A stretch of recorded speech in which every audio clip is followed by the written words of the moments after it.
Hi everyone, I'm Neha Butcher, CEO of Atom11, ad automation software for Amazon brands and agencies. And welcome to yet another episode of AdVantage with Atom11. This is where we talk about all things Amazon. Today we are here with yet another guest, and I am so happy that we have her here because she is one of the Amazon gurus that you all follow. And today we are going to ask her some of the questions that even I have, when it comes to Amazon advertising. So I'm going to keep that a secret for 2 more minutes. We're going to get started with what's up with Atom11. I'm going to give you some updates and then we're going to bring her over. So, what's up with Atom11? Today, actually, I'm going to change the script a little bit. We're not going to talk about what's up with Atom11. We're going to talk about what's up with Amazon. On May 1st, Amazon is going to start charging you if you are low stock on some of your products on a regular basis. What that means is low stock, Amazon is going to penalize you even more if you go low stock. This is where you need a software which will not only keep you updated as to what are the ASINs or even giving you alerts on what are the ASINs that are low stock, but also your entire team, your agency, so that they can actually take action on those ASINs. On Atom 11, we allow you to pause product ads that are low stock. You can set up your automations in a way saying if my days on hand of the selected ASINs is less than 8 days or 15 days, pause my product ads. Automatically, as soon as your inventory is back up, Atom 11 is going to unpause those product ASINs. And so you can avoid an out of stock situation as well as a potentially low stock situation if you're acting in advance. I think this is super important. And I would really urge that if you're not already looking at this, and you and your advertising agency are not looking at this together, then you do. And if you have any questions, please shoot me an email at neha@atom11.co and I would love to give you a demo. Perfect. So that was up with Amazon. And now let's get back to AdVantage with Atom 11. Let's see who we have today. Hey, Elizabeth. How are you? Hello. I'm doing well. How are you? I am doing very good. Thank you so much. I am so happy to have you here. Yeah, thanks for having me. And I was super glad when you asked. Yeah, and you know what? I have followed you. I have learned from you, and I was so happy to meet you when I met you at the Prosper Show. Yeah, You were yeah. just so chill. You were like, "Hey, what's up?" And it's like, I was like, "Is she the Elizabeth that I follow?" Thank you for being so humble and so. I'm just so chill. When you met me. Yeah, that's my vibe is chill. That's how you roll. Lovely. Okay, so Elizabeth, the topic that I had in mind for today is something that I'm always struggling with in my own mind, right? This is something that I'm always thinking, how do I automate this? How do I scale this? How do I, do this better? And that is PPC cannibalization and ranking campaigns. Those Yeah. two are always, you're always fighting with those. What do you do when you want to rank on certain campaigns, you want to save money on certain campaigns? So I wanted to talk to you about that, but before that, we want to introduce you. Would you like to just do a very quick introduction and then we'll get into your story? Yeah, definitely. So, hey, if you don't know me, my name is Elizabeth Green. I'm one of the co-founders with Amazon ad agency called Jungler. So we help brands who are in the upper 6-figure to 7-figure range who are looking for that scale and they need someone who has innovation on the ad front to help them get there. That's where we come in to partner. Love it. And Elizabeth, what's your story? I mean, you've been doing, I think I've been following you for the last 2-ish years already, Mhm. but you've been in the space for long. What's your story? What got you into Amazon? Yeah. I feel like so this is probably going to sound terrible and reflect on it. So we got into the Amazon selling game back Okay. in the day. I always like hesitate to even say that because I feel like there's so many like large brands now. Like We were not that, let's be clear. And so we were really looking for, I feel like it's the thing that nobody ever says is the why you get in business. It's like the Mr. Krabs meme, like money, like, but that's what it was really, be able to support I ourselves and then have the flexibility, because Amazon is something that you can do from home. And so Yeah. that's really what we were looking for. And there's so many things you can do from home, right? Like people sell on Etsy, people do print on demand. I'm trying to think of all the other random things that we were kind of like trying. Amazon is a big piece of that. And everybody's like, oh my gosh, let's sell on Amazon. It's amazing, right? And so we did, and we did okay. We were looking to scale up. For full disclosure, I have quite a few children, and on the back end of that was a set of twins. And that pregnancy, let me tell you, morning sickness was a beast. And so that sort of naturally, like when everyone ate and it was a good day, you don't have time to run an Amazon store. And we were not at the level. Yeah, we were not at the level we could afford to outsource. And so that just meant things kind of wound down. My husband, had a day job. And so obviously we were fine. But we were looking for something to replace his day job.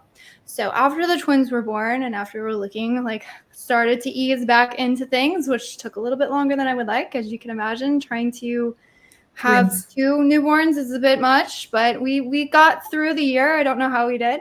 And so we're looking to get back into it. And of course, Amazon was what we were doing last. So we were looking into that. And along that came just a knowledge of the ad platform, right? And so when looking back to get back into it, there was a lot of Amazon seller groups. That's back when there was a lot of people on Facebook. I feel like communities moved a little bit more to LinkedIn now. But people had questions, right? And back then, the conversation, for context, was, should I run advertising? Where the question now is, how do I run advertising? Everyone knows they need it. Back then, people were like, oh, you could still get away with search, find, buy was definitely alive and kicking. And so there were other ways that you could rank products, and advertising was starting to gain a little bit more traction and still had a little bit of nuance. It was not as complex as it is now. For context, this was before the targeting types got split out in the autos. So long time ago, when placement percentages came out, it blew everyone's minds. So many updates since then. And so people were just trying to figure it out. And I was like, well, I've gone through a lot of that pain. And so let me help you out on your journey, as I figured out all these, I have the answer to the question. Let me answer your question.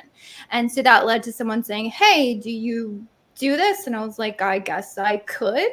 And so got a client and worked and got really good results for that, and just been growing ever since. Lovely. So accidentally it became an agency, and then that's amazing. I actually didn't know that you started off as I don't know if I should call it as a podcast or maybe a content creator in the advertising space, and then got into became an agency. Yeah. I mean, I wouldn't say I guess content creator. I was kind of hijacking other people's groups, although I was not promoting myself. I was being nice, and it was just offering value. So when I get a lot of questions now, they're like, oh, how do you put out so much content? What do you do? I'm like, that's literally what I've done from day one. You have questions, I have answers, and somewhere along the way that always seems to come back in dividends. And trust me, so the Ask Jungler sessions, a lot of them, whenever you need, I mean, this is for everyone. Whenever you guys need content ideas of, what are people even thinking? Because people come to your show and they ask genuine questions. So I just think that, there's just a sea of, questions that are there, and it's always a good place to look for, content ideas. So I mean, I love, attending those just to see what are people even thinking today and where are they stuck. I think it's a pretty good show. The loveliest part of it is how people really open up in the show and they ask questions, and those are the real questions that that people should be answering, even in the content that they are creating. So I love it. I attended, and I really like how people ask. So oh, thank you. I'm flattered. Yeah, it's Thursdays are my favorite now. So yeah, perfect. I love it. That's when you get to speak to your customers, right? Lovely. Okay, so in the beginning of the show, I said that I wanted to talk about something which I'm always struggling with in my mind, and I wanted to see if to get your opinions on a lot of those questions. So, without further ado, let's get into it. Cool. So, when it comes to PPC cannibalization and ranking, just the question, level one question to that is, what are your favorite ways that you like to um, put in spend efficiency in your clients' accounts? Um, One, two, three, and where does PPC cannibalization and ranking campaigns stand? Yeah, that's a great question. I'd probably like to back up a little bit, defining what cannibalization is, just for anyone who's like, oh, I don't know what that means. Cannibalization is this idea that you have like your organic placement on the search rank, right? And so if your advertising kind of shows in parallel or next to your search rank, or maybe on the same page in some cases, the theory is, oh, if my advertising were not there, they would have purchased from organic, and so therefore I would not have had to pay for that sale. So we talk about like ads like quote cannibalizing, or like taking up some of the sales that, again, in theory you wouldn't have to pay for, which would make your profits Organic. better, right? Yeah. Everybody wants better profits. And so here we'll start to get into the scalability thing a little bit here, because the difficulty in figuring out, do I actually have cannibalization happening? I think that's the hardest thing. Yeah. And so there are a lot of sellers or brands who will look at their advertising and think, I am spending a lot in my advertising, so there must be cannibalization happening. And that, I would say, is an incorrect assumption. Yeah. Just because you're spending a lot does not necessarily mean cannibalization is happening. Yeah. And so then the question is like, how the heck do I figure it out? Do I go to every single search page that I'm advertising on, figure out Exactly. where my organic is, figure out where my advertising is, and then make some adjustments? There are brands who will do that. There are Wow. some softwares that have really robust features built into them. Now, paying for that data, that amount of analytic processing, is immense. Just the queries alone, and a lot of brands are doing this on a very ongoing basis, can get very, very expensive. So that's Yeah. more of, I would say, like a very enterprise solution. Yeah. I mean, the other thing is you can hire like a team of VAs to like go through it. That would be a bit much if we're being honest. And so the way that I like to look at it at scale, because Yeah. really you want to be able to look at this on a per product level.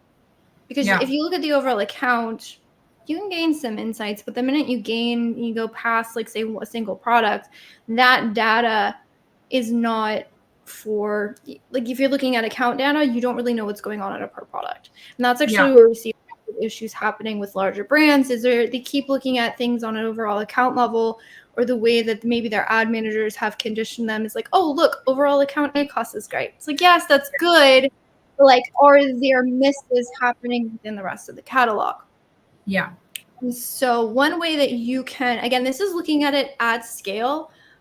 I like to use sort of like numbers to say, where should I dig deeper? Because at the very Mhm. base level, what should be happening is, again, where do I have good rank? Where am I spending a lot? Can I pull back on my ads? And then make sure that my rank and my sales maintain.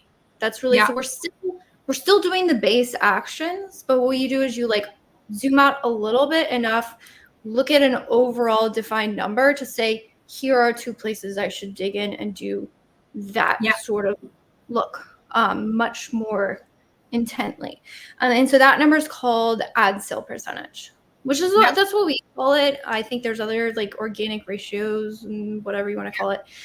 It's simply taking your ad sales, dividing it by your total sales. And again, you can do this on a per product level. And when I say per product, I would do this on a per listing level. There's some interesting interactions between the data. If you get down to a SKU or child ASIN level, that could throw you off in the wrong direction. We could talk about those Yeah. if you want to.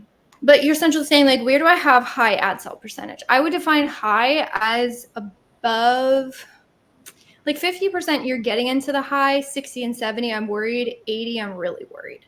Like, Yeah. that's kind of the benchmarks I would say are kind of average as of right now. And so what you're saying is, where do I have high ad sale percentage? And this is the key. And I know I have good organic ranking on this product. Yeah. Because what ad sale percentage tells you is what percentage of my total sales is coming from advertising, right? There's two Yeah. reasons this could be happening. One is I could have this cannibalization that we've talked about. I could have good Yeah. organic ranking, but I'm maintaining aggressiveness with my ads. And so therefore everyone's clicking on the ads and I'm not getting that, sort of organic and free sales.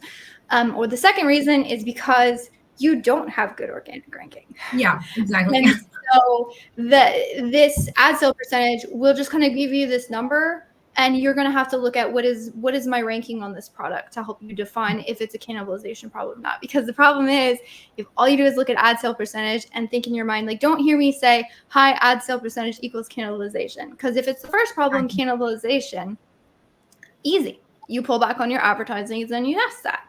If it's the second problem and you have no good organic ranking, then you're going to pull back on your advertising and you're going to lose any momentum you have, and your sales are going to go in the toilet, which is not the results we're looking for. So if you can look at these two things, ad sale percentage, and then just say like, oh, I know I'm ranked well for this product, or there's high ad sale percentage here, let me go and dig into my organic ranking, and then you can define which products you have the issue on. Then you can move to the next step, which is like troubleshooting. That's amazing. So, I think a very good shortcut to this could just be like creating alerts on as soon as, because, people know off the top of their heads, right? Which are the products where they are ranking high.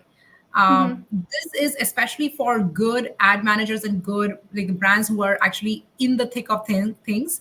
They know which are the products where they rank high. So I think even if they just have alerts to say, hey, these are the products, as soon as your ad sale percentage goes higher than, let's say, 50% or 55% or whatever, they can just define a number. I mean, that's a good way of knowing that, hey, something is happening and I need to. That's scalable. See, I always that I'm going to get to scalability with you. Perfect. So, and one of the great points that you mentioned, Elizabeth, when you were just starting out the answer, you said that there are tools which can actually help you also figure out whether, what is the search term wise, where is your ASIN ranking, right? But they become very expensive. And for a person to actually afford that kind of a tool, which is going to be so expensive, that person is probably not looking at PPC cannibalization. That person is probably looking at some other metrics, like share of voice, increasing share of voice. Because those are the brands like, a Procter and Gamble or, those kind of brands are not looking for reducing PPC cannibalization. Even if you go and suggest something like that, they'll be like, are you even out of your mind? So, I think you're right. Like, PPC cannibalization, just looking at it as at a search term level is super expensive. So this is a very good way of figuring out whether or not this is happening. All right. So this is happening. Now, what can we do? What can we do to reduce it? And we'll come to scalability later, but what can we do to reduce it? And just one more point that I wanted to bring to your attention was that we haven't talked about ranking campaigns yet. We've talked more about PPC cannibalization, but ranking is just the opposite, something that balances it out. So at one point, we should also talk about how to balance the PPC cannibalization with ranking and figure out where to do what. How about we first take that question and then get into how do we execute both of these? Okay, cool. So we're looking at ranking, defining what those actions are. Is that what we're looking to do? What is a ranking campaign? What is the opposite of PPC cannibalization and a ranking campaign? And how do we scalably figure out what to rank on, right? Which are the keywords that we want to rank on, or which are the, like you said, you talked about ASINs that might have PPC cannibalization. Then you might also want to find out ASINs where you need ranking campaigns. Got it. Okay, so let's first talk about like the actual, like the philosophies or the theories of what ranking is, and maybe we can touch on recommended campaign structure for doing that, and then we can get into the whole cannibalization thing. So basically, the goal in ranking campaigns is to generate more sales through from a very specific shopper search query. That's really what you're looking to do. Why are we looking to do this? Is because search rank on Amazon has a lot of different factors that go into it: relevancy, what particular browse node you're in, categories, all those things. That's why no matter how many sales you get for a shoe product, you're not going to rank on socks, right? Amazon has those very defined barriers. But providing you are relevant for the keyword, your goal is to create more positive shopper experiences from people who are using that specific search query. So, like, what does that actually mean? It means people buying the product, right? Amazon has this positive flywheel and goes, oh, okay, if a shopper searched for toothbrush and then purchases that toothbrush, if that happens over and over and over and over and over again, I can relatively assume with great confidence that when people search for toothbrush, they would like to buy that. And so they push it up higher in search.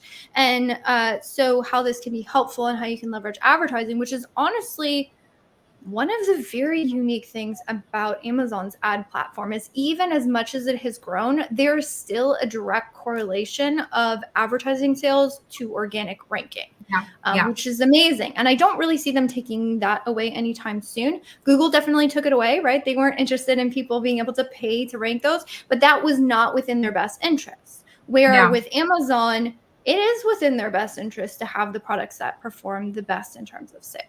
So if you can show your product high in search through an ad, that ad leads to a click and that click leads to a purchase, Amazon can say, okay, when this product appears on this search page, we have positive shopper experiences. And so that advertising sales sort of, I kind of like say, adds to the pot or adds to the cumulative sales you're getting through that particular shopper search, which will cause you to push up in rank. So that's like the philosophy and what you're looking to do.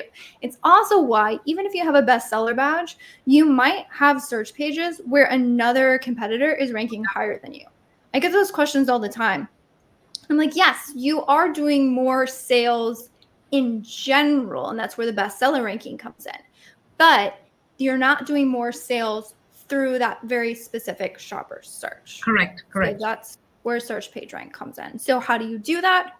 You build ads that get more sales on that search query. In my personal opinion, the best way to do that is going to be a single ad group, single campaign, one product structure in a sponsored product ad using an exact match keyword. The reason why we do exact match is we can say, I want to spend on that instead of broader phrase where it says, okay, I want to spend on that and that and that and that and that and that. So we can get a little bit more confident and say pushing up our bids, pushing up our budgets, and know that all of that bids and budgets are going to that one defined search, which again, we're looking to push the flywheel here. And so in a nutshell, that's how you do it. And maybe if you want to touch on the segue into the whole cannibalization thing. Yes. So basically, we have now understood that there are two different things. One is when you want to rank on a specific keyword, because that will also increase your organic ranking if you're already ranking on those keywords. So you want to use ads to do that. So basically, this is increasing your spend kind of a strategy to get to a specific organic as well as advertising objective. The second thing that we talked about was PPC cannibalization, which is where we are making our spends more efficient by not advertising on keywords where we're already ranking. Both of them, it looks like, of course, they're opposite.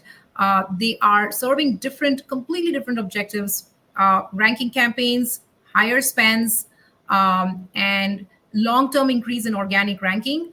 And in the short term, basically, getting a higher share of voice. PPC cannibalization or lowering your spend, already some places where you are ranking high. So, it kind of brings down your share of voice, but it, gives you a better profitability. So anyone who's looking for profitability goes for PPC cannibalization only and only if, the kind of thing that Elizabeth talked about, only and only if you're already ranking high on those specific keywords. And if you're looking to just, you're getting into a market or you're already market leaders and looking for share of voice, you go for ranking campaigns. So those are the two different types. Now, these are very difficult to do because ranking campaign, what you said, Elizabeth, was that one campaign, one product, one keyword, right? How many of those can we even build, right? And plus ranking campaigns have really bad ACOS, right? Because we're going to be putting in money for a long time on that specific keyword so that we can start getting or ranking high, right? um, that is number one. How do we execute that at scale? And how long? For how long do we keep doing that? Right. And the number two is PPC cannibalization. I mean, how many keywords and how often do we keep checking whether we are on top or not? How do we operationalize this at scale? Let's start with ranking first. Um, It's slightly easier. So, yeah, so we talk about the operational, but honestly, you do just need a really good dedicated account manager, be that an agency, be that somebody on your team. If you're smaller, sometimes that's the founder, to really own and constantly analyze this. And I actually really appreciate you define ranking, because that really is like a very important thing to look at when you're looking to correct for potential cannibalization. Um, and so, how do you define ranking at scale?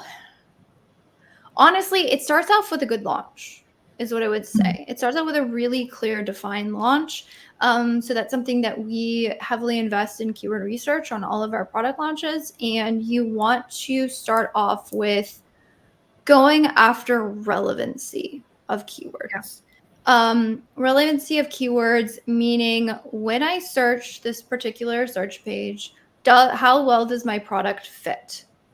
Yeah. Because as we talked about ranking before, you can pretty clearly assume if a product is ranked high on a search page, those are products that have generated a lot of positive flywheel through those specific search queries and people using that search. So you can infer, oh, if I have like products and my product fits well here, people who are using this shopper search typically purchase products like mine. So therefore, if I appear here and providing my product's good and I have a good place in the market, I should also convert. Yeah. And so that's kind of how it's built. So at scale, once you're starting to gain that data feedback, you can also look for positive triggers. Positive Mm-hmm. triggers being things like conversion rate and click-through rate, right? So that's like a more scalable way to do it. So once I'm starting to gain the data back, I'm looking at typically what you can benchmark it against is your average conversion rate of the product. Whenever you have data, you want to benchmark against what is the most relevant averages. So for a per product level, that would be like, what is the average conversion rate of this product? That could be found in your business reports. So like say unit session percentage. And then you can also benchmark it against say your advertising performance. Fun fact, if you have really good relevancy in your keywords, typically speaking, your ad conversion rate should be at or slightly higher than your unit session percentage. Now, if you're purposely going broad, you will find that your conversion rate can be a little bit lower than your unit session percentage. If that going broad is intentional, this is not really a problem here. It's just something to know. But if you're going into your advertising and saying like my advertising is not converting and I actually have a really high unit session percentage, but my ad conversion rate is really, really low, then what you can do is you probably want to look at what keywords you're targeting, figure out how Yeah. relevant they are to your product. Are you spending most of your ad dollars on the things that are converting well? Typically, Yeah. if you're seeing those numbers, the answer is going to be no. Yeah. Yeah. So focus on one, the really, really high Mm-hmm. relevancy keywords for ranking. And I think you gave a pretty good framework for that, which is look for keywords which are already higher converting than Mm-hmm. the average converting of your products. I think one more thing that we should probably add would be search volume, right? Like Yeah. going for a ranking campaign for a high search volume, which is something that you can get from brand analytics in like one search.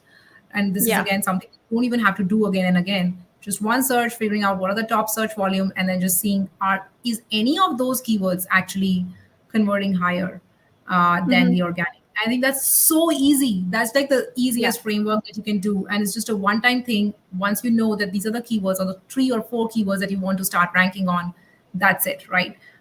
Perfect. I think that was pretty cool. We move to PPC cannibalization. I hate this. This is the hardest thing. Like, how do you do this at scale? We do have an Yes. automation to reduce PPC cannibalization, but I'll tell you what. Even on that automation, we have like one ASIN, one keyword. right? Yeah. So that automation also, like, you have to set up at least like 4 different automations to improve PPC cannibalization. So I'm really interested on hearing your thoughts as to how can that be scaled, and maybe we'll make some changes on our platform basis that. Yes. So I would say it is difficult for two reasons that come off the top of my head. One is if you are advertising on that shopper search through more than just your ranking campaign, right? Because we all know that there are several different match types that might be triggering. Sometimes what happens is you'll go like, oh, this is my rank campaign for this keyword. And so you'll lower the bid, and then you'll go back to the search page and be like, wait, why is my ad still showing up? You're like, oh my gosh, it's triggered through that high bid auto. I totally forgot I was running. Okay. So then it Yeah. feels like playing whack-a-mole with the searches to try and get it down.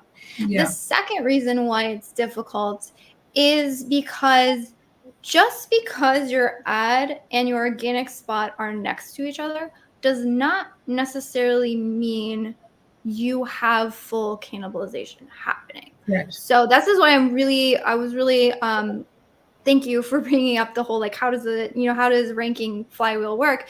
Because the thing is, okay, so the actual action we take when it comes to reducing cannibalization is pretty simple. We lower the bid, right? Yeah. The thing is, so that lower bid is going to lower our ad placement in the search rank, which is going to, in theory, our organic spot is going to remain there, still very prevalent and very visible to the shoppers.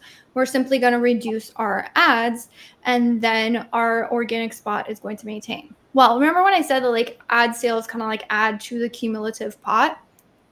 Sometimes your ad sales are also kind of like propping up or bolstering your organic sales. And the minute Yes. you don't have the volume of ad sales that you were getting before, because your ad is lower in search, well, then all of a sudden your ranking goes down. So you say, Yeah. even though I had these two next to each other, and for all intents and purposes, I can say there is ad cannibalization happening. Lower my bid, lower my ad visibility, all of a sudden my ranking plummets. And what do you do? So that's what makes it so difficult, is because there is no, to my knowledge, clear-cut answer to say, if I get a few less sales through this, this particular search page, I may or may not go down in ranking. It's really a test it and see. Yeah. And Yeah. so for that reason, I would perform these actions on the main keywords, typically the ones you're spending the most on. That should Yeah. be the easiest way to define what keywords am I spending the most on for this particular product, right? Yeah. And then your action step is going to be lowering the bid. There are some people, hopefully not that many of them these days, but there are some people who say like, oh, just, test pausing your ads for a couple days. Mm-hmm. Don't do that. That is Yeah. like, that's an all or nothing strategy. And Yeah. the thing is, we're not necessarily looking to completely pause our advertising here for that reason I just mentioned. Typically speaking, you need some sort of ad flywheel to help bolster up your organic. The question and the thing we're trying to get to is, to what degree do I have to Yeah. run my advertising? And so to find out that to what degree, we do very careful incremental testing. Now, you asked about scalability. There's two ways to do this. One is really intensive. I would probably recommend this for like if you have a keyword that the minute you drop off of search, you absolutely obliterate all your sales, I would go the extra mile and do this very manual adjustment that I'm going to tell you. For everything else that you're like, it's just kind of a tested and see equation, you might try the second way, which is a little bit more scalable. So the first way is going to be what I mentioned before. You go, where are my ads showing up on the search page? Where is my organic ranking showing up? What is my bid? Incrementally lower my bid, typically by just a couple cents. Most times those really main keywords are highly sensitive. So sometimes it's even like 2 or 3 cents. And like, then you're looking, where is my ad showing up? Where's my organic shot showing up? I mean, if you want to get really ninja with it, first off, use an incognito window in your browser. Your past browser history will influence what the search page looks like on Amazon. So you want to get rid of any of that. And then the second thing you can do if you really want to get ninja with it is you can use like a VPN, so you can check different zip codes. Sometimes, again, it depends on how important this keyword is to you. If you got a main keyword on a main product that has like all your sales, like probably go the extra mile. If it's your like Yeah, eighth best seller and you're just trying to test something, like it's probably, the juice is probably not worth the squeeze, right? I So agree. that would be the first way to do it, right? And then after you perform that test, you're saying, okay, I'm lower down in ranking. You want to track your total sales for this product, and you want to Yeah, track your organic ranking. There are some times where, despite maybe shifting a little bit down in terms of organic ranking, you may or may not have as big of an impact to sales as you thought. So that's where kind of profits come into play. That's why I said, like, this is so difficult. It's like, track total sales. Okay, total sales went down, but like my ad spend went down. So like my total A cost is better. So therefore I'm okay with that, because like there's many different equations to it. yeah. Now coming to the second thing that you were talking about, which might be a little bit more scalable.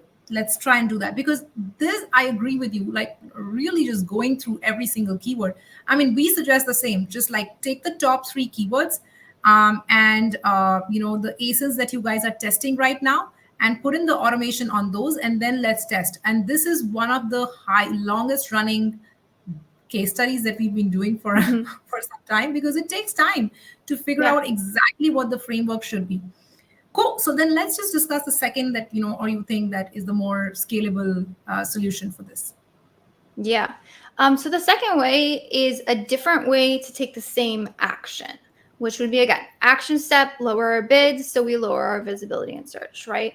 So the first way was looking at the search pages, which is like, again, the manual, tedious, annoying way to do it, and saying, okay, where's the bid, and then lowering based on where the search page rank is, right? Yeah. So the second way, again, we're using another way to take the same actions, which is ACoS targets. So just think about your natural bid optimizations, right? If we have a high ACoS and we lower our ACoS target, typically doesn't really matter what kind of bid algorithm or what your system is. If you lower the ACoS targets, you're typically going to lower the bid, which makes Yeah. it a much more scalable option if you want to lower bids across everything. Now, pro tip here, I would recommend lowering your ACoS target very incrementally. Remember how I said, like, hey, you want to be super sensitive when you're doing those manual adjustments? You also want to be super sensitive when you're doing your ACoS adjustments. So for Exactly. example, like say your ACoS was 30%, right? I might target a 28%, 27%. It depends on how extreme your bid algorithm is and what that sort of ends up to. So if you have a way to like test and see the output of the bid algorithm, and then kind of like have a manual check on that, that could be a good way to like test and see what those outcomes were, and then maybe create a defined system for yourself. Oh, when I'm incrementally lowering, I lower ACoS target by 2 points, 3 points. Like you can work that out for yourself. It really depends on kind of what your back end system and your bid adjustment algorithm, what the mechanics of that mathematics is. But Right. that makes it much easier, right? Because you So can if I across were to, everything. yeah. Oh, please go ahead. I'll yeah. Oh, no. So I was going to say that that's a much easier way to do across everything. So find out where I'm advertising on this thing, incrementally lower ACoS on this item, which should naturally lower my bids. Again, we're doing the same kind of like cross checks. We're looking at our total sales. We're looking at our ranking. We're looking at our profitability. Profitability could also be total ACoS numbers, and saying for the overall product. Now, if we got incremental sales on a keyword level, highly doubt Amazon is ever going to give that to us. But if we Yeah. ever did, we say like, oh, has sales decreased on this keyword? Yeah. There is no way to know that. So we just have to look at total sales volume. I agree. I think the second one is very, very similar to what I had in mind. So basically, product wise, ad sales by total sales. If any of the products is high up there, just incrementally reduce bids and see Mm-hmm. where you land. That's exactly the opposite of, when I was in Amazon, we used to do brand lift studies, right? Mm-hmm. When you're advertising, what is the lift that you're getting from ads? This is exactly the opposite, right? Yeah. Because Amazon would always want to show you a lift, but at the end of it, you want to know what the clear right picture is. And normally, what I try to do is, and I think just a little bit of variation is that just look at the branded keywords, and that is a Mm-hmm. good starting point, because but I think it's just so on point and so scalable. And this works both for ranking campaigns and PPC cannibalization. So I think, I think at the end of it, I can actually just put in a nice picture and a framework showing, hey, this is exactly what you need to do if you are looking for scalable ways of um, ranking your or creating ranking campaigns as well as PPC cannibalization. Cool. I think that is it from me today. That's the kind of questions that I had, and thank you so much for answering them in exactly what I just knew that I'm going to get good scalable answers from you, and that's what you did today. I Lovely. hope so. I hope so. Hope it helps. Absolutely, they did. And I think and what I'm going to do, Elizabeth, is that after this, maybe before I actually post this podcast, I'll probably send you across like a picture and see Oh, if we can cool. actually create a small framework out of it, and then post it for people to watch. No, I'd love that. That would be awesome. Lovely. Cool. So we're going to do a very, very quick rapid fire round. This is the last section, and we only have like 5 minutes to do this. So you only get 5 seconds for every answer. And then, you can be very rapid and very fiery. Are you ready for this? I'll try. That's my Achilles heel. It's short and succinct. Let's try. Let's try, and we'll test you. If Jeff Bezos had not started at Atom, I was going to say Atom11. If Jeff Bezos had not started Amazon, what would you be doing? Good question. Passion project? Dude, I'd love to just be a trophy wife. Sit back, do nothing. Yeah. I'm just kidding. No. But I'd probably be helping out my husband with his real estate ventures. Oh, awesome. One feature wish that you wish that Amazon would give you. Product level search term attribution. Third person on this podcast to ask for that. Gosh, Proudest moment much so easier. far. I know. Proudest moment so far at Jungler. Honestly, I would say now it's not like a defined moment. It's more like a place that we've gotten to. I am so proud of the team we built. Like, Yeah. I am able to step out and do more of this like podcasting and content things because I have such a solid team behind me, execute it, and like half the stuff I share is like because they're coming up with it now, which is like insane to me, but it's amazing to be able to be Yeah. like, hey, I'm not the smartest person at Jungler anymore, which is like, Oh my God, that is every entrepreneur's dream. yes. Love it. One Amazon advice that you scoff at. This is going to be controversial. I would say that your budgets have to never run out. Yeah. Oh God. Oh God. I'm not going to say anything to Yeah. that because Maybe a more defined way to say that is that if your budgets are running out, it definitively means that you're losing sales. Yeah, exactly. And I'm a fan of day parting. Like I'm the day parting queen. So I hate it when people say it. So 5 people you follow for Amazon tips and tricks. If I only get 5, I'm going to offend some people because I have so many good friends in this space. But if I get 5, I would say definitely Jeffrey Cohen. I'm thinking of like Amazon updates, what's in the know, like there's other amazing people when it comes to like strategy and stuff like yourself. But Jeffrey Cohen's a huge one. Kevin King is a big one. Joe Shellerud from AdVantage puts out some insanely great content. Serena from IntentWise, he's a great one to follow as well. And then I guess if I had to do a third, probably Dusting with Sean and her whole team. They put out a lot of like updates and stuff, which are really helpful. I know. A lot of times I found out a lot of things from her team rather than just going and finding out myself. I'm gonna be honest. Last question: a day without food or a day without bulk sheets? Because I know how much you love bulk sheets. As much as I love bulk sheets, I love food even more. So I'm gonna sorry, bulk sheets. I'm gonna have to say food. I'm gonna have to say food. So day without bulk sheets, you mean? I would. Those two things, I love food more. I agree. Thanks for being honest on that one. Lovely. And just a quick question out of curiosity. So you really do use bulk sheets as much? Because I know you guys use a software. So do you really use bulk sheets that much, or is it more because, hey, you know what, I want to also have a strategy which is free? Like, what is your love with? Hmm. I could say both. Okay. Both. Um, I still think there are capabilities of bulk sheets that just Yeah. kind of due to the nature of the way that they work, for instance, like easy copying and pasting or dragging down of items. For example, launching campaigns. I think you Mm, can build a much more flexible system inside of a bulk file, oftentimes it's like combined with automation, yeah. where and it's not anything against software. It's more like how defined the software has to be. Bulk files are a little bit more hackable. So for some things like bids, it's like when I can do anything, I'm staring at a blank page, like give me a system, right? And Yeah. so there's a lot of things where like it's much easier in a software because there's more automation of the Yeah. capabilities, it's less manual, it's a lot easier to process things quicker. So there's places where software can absolutely shine. There are Mm. other places where I think bulk file shines. And so where we're moving to, I think is kind of a hybrid of both of those. That's perfect. And I guess you're right? I mean, we do what suits us, and Hmm. Excel is something that we've all grown up with, right? So it just makes it so simple that we use those in some places. For example, my favorite use case of bulk sheets is campaign renaming.